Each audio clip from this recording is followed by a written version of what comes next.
Hi friends, నా పేరు శ్యామ్. మీరు చూస్తున్నది Shreyas infotech tech channel. So friends, ఇవాళటి మన టాపిక్ ఫ్రెండ్స్, గత కొద్ది రోజులుగా మనం యుఏఎన్ పోర్టల్లో క్లెయిమ్ చేసేటప్పుడు కానీ, లేదా కేవైసీ అప్డేట్ చేసేటప్పుడు కానీ, లేదా యుఏఎన్ పోర్టల్ అసలు ఓపెన్ చేసేటప్పుడు కానీ మనకు కొన్ని ఎర్రర్లు వస్తున్నాయి. అవి ఏంటి అంటే స్క్రీన్ పైన చూపిస్తాను చూడండి. This site can't be reach. ఈ ఎర్రర్ ఎక్కువగా మనం యుఏఎన్ పోర్టల్ ఓపెన్ చేసేటప్పుడు వస్తుంది. మరియు second, something went wrong, please try again after some time. ఇది ఎక్కువగా మనం మన యుఏఎన్ పోర్టల్లో క్లెయిమ్కి వెళ్ళేటప్పుడు బ్యాంక్ అకౌంట్ ఎంట్రీ చేస్తాం, అది కన్ఫామ్ అయ్యే ప్రాసెస్లో ఈ ఎర్రర్ వస్తుంటుంది. మూడో ఎర్రర్, ఎప్పుడైతే మనం క్లెయిమ్ చేసేటప్పుడు చివరిగా ఓటీపీని జనరేట్ చేస్తామో ఆ ఓటీపీ జనరేట్ చేసే టైంలో ప్లీజ్ ట్రై అగైన్ లేటర్ అనే ఈ ఎర్రర్ వస్తుంది. ఇక చివరిగా మనం క్లెయిమ్ చేసేటప్పుడు ఎప్పుడైతే ఆధార్ ఓటీపీ కోసం వ్యాలిడేట్ పై క్లిక్ చేస్తామో అప్పుడు ఈ ఎర్రర్ రావడం జరుగుతుంది. సో ఫ్రెండ్స్, ఇక్కడ మొదలగున్న ఇలాంటి అన్ని ఎర్రర్స్ని మనము ఈపీఎఫ్ సైట్లో ఎలా ఎదుర్కొనాలో నెక్స్ట్ నేను ఈ వీడియోలో మీకు చెప్పబోతున్నాను. సో స్కిప్ చేయకుండా జాగ్రత్తగా చూడండి ఫ్రెండ్స్. సో ఫ్రెండ్స్, మీకు లైవ్గా నేను ఒక యుఏఎన్ నంబర్ ఎంటర్ చేసి అది క్లెయిమ్ ప్రాసెస్ వరకు వెళ్ళేటప్పుడు ఈ ఎర్రర్లు వచ్చినప్పుడు మనం ఏ విధంగా వాటిని ఎదుర్కొనాలో నేను చూపిస్తాను. ఇక చూడండి ఫ్రెండ్స్, యుఏఎన్ నంబర్ ఎంట్రీ చేసాము, పాస్వర్డ్ మరియు క్యాప్చా ఎంట్రీ చేశాక మనం యుఏఎన్ పోర్టల్లోకి లాగిన్ అవుదాం. సో ఫ్రెండ్స్, ఇక్కడ యుఏఎన్ పోర్టల్లో లాగిన్ అయ్యగలిగాము. ఇప్పుడు నెక్స్ట్ ఈమె యొక్క బ్యాంక్ అకౌంట్ డీటెయిల్స్ ఎంటర్ చేయబోతున్నాం చూడండి. సో ఫ్రెండ్స్, ఇక్కడ ఒక ఎర్రర్ వచ్చింది చూడండి, this site can't be reached. దీని అర్థం ఏంటంటే ఫ్రెండ్స్, ఒకే టైంలో చాలా మంది ఈ యుఏఎన్ పోర్టల్ని లాగిన్ అవ్వడం వల్ల సో సర్వర్ కెపాసిటీ అనేది అందరికీ అందలేకపోవడం వల్ల ఎట్ ఏ సేమ్ టైం మనం కూడా అదే టైంలో రీచ్ అవ్వడానికి ట్రై చేయడం వల్ల ఈ ఎర్రర్ మనకు కామన్గా వస్తుంది.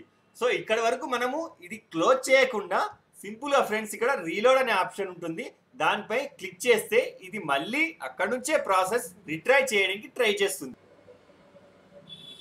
చూసారా ఫ్రెండ్స్, మనకు మొదటి ఎర్రర్కి సమాధానం దొరికింది. సో ఎక్కడైనా మీకు ఈ సైట్ కాంట్ రీచబుల్ అనే ఎర్రర్ వస్తే మీరు అక్కడితో దాన్ని క్లోజ్ చేసి మొదలు నుంచి చేయకుండా జస్ట్ రీలోడ్ని క్లిక్ చేస్తే మీకు ఎక్కడి వరకు అయితే ప్రాసెస్ వస్తుందో అక్కడ నుంచి మళ్ళీ ఫ్రెష్గా లోడ్ అవుతుంది. ఇక రెండో ఎర్రర్ మనకి ఎప్పుడు వస్తుందో చూద్దాం.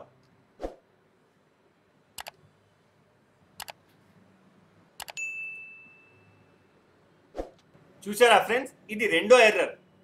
ఈ ఎర్రర్ యొక్క సారాంశం ఏంటంటే something went wrong, please try again after some time. So ఇది కూడా సర్వర్ రీచ్ కాకపోవడం వల్ల వచ్చే ఎర్రరే.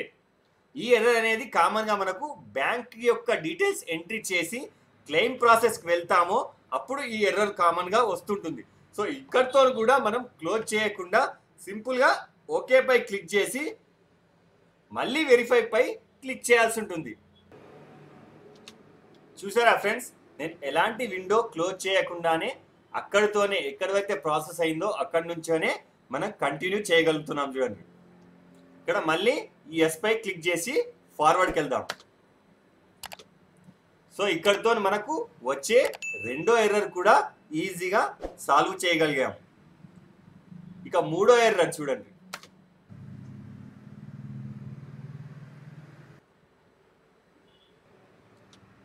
సో ఫ్రెండ్స్, చూసారా ఇక్కడ మనకు మూడో ఎర్రర్ వచ్చింది, అదేంటంటే please try again later.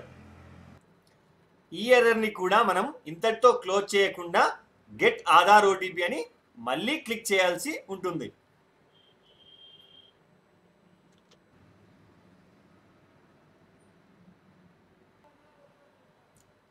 So friends, ఇది ఇక్కడ వచ్చే చివరిగా నాలుగో ఎర్రర్. ఇదేంటంటే unable to submit claim data due to some technical error, please try again later. ఇంతటితోని కూడా మనము క్లోజ్ చేసి మళ్ళీ మొదలు నుంచి రావాల్సిన అవసరం లేదు. ఇక్కడ జస్ట్ మన సర్వర్ అనేది రీచ్ అయ్యేంత వరకు valid OTP and submit claim అనే ఆప్షన్ పై క్లిక్ చేస్తూనే ఉండాలి. ఇది కూడా మనకు 2-3 టైమ్స్ వరకు కూడా సేమ్ ఎర్రర్ రావచ్చు. మనం అప్పుడు కూడా సేమ్ అదే బటన్ పై వ్యాలిడేట్ అయ్యే వరకు క్లిక్ చేస్తూనే ఉండాలి. నేను మళ్ళీ క్లిక్ చేస్తున్నాను చూడండి ఫ్రెండ్స్, మన ఓటీపీ అనేది సక్సెస్ఫుల్గా వ్యాలిడేట్ అవ్వడం జరిగింది. సో చూసారా ఫ్రెండ్స్, ఇక్కడ క్లెయిమ్ చేసే ప్రాసెస్ లో మనకు మొత్తం 4 రకాల ఎర్రర్ రావడం జరిగింది. సో ఎక్కడ కూడా కానీ క్లోజ్ చేసి ఓపెన్ చేసే అవసరం మనకి ఇక్కడ పడలేదు. జస్ట్ అదే ఆప్షన్ ని మనం రిట్రై కొడితే ఆ సర్వర్ అనేది రీచ్ అయ్యి మనకు నెక్స్ట్ ప్రాసెస్ ఈజీగా మరియు తొందరగా వెళ్ళగలగడం జరుగుతుంది. సో ఫ్రెండ్స్, ఈ వీడియో మీకు నచ్చింది అనుకుంటాను. ఇలానే మరిన్ని ఈపీఎఫ్ఓ అప్డేట్స్ కోసం మా ఛానల్ని తప్పకుండా సబ్స్క్రైబ్ చేసి లైక్ చేసి షేర్ చేయకుండా మర్చిపోకండి ఫ్రెండ్స్. నెక్స్ట్ వీడియోలో కలుద్దాం. Until bye bye.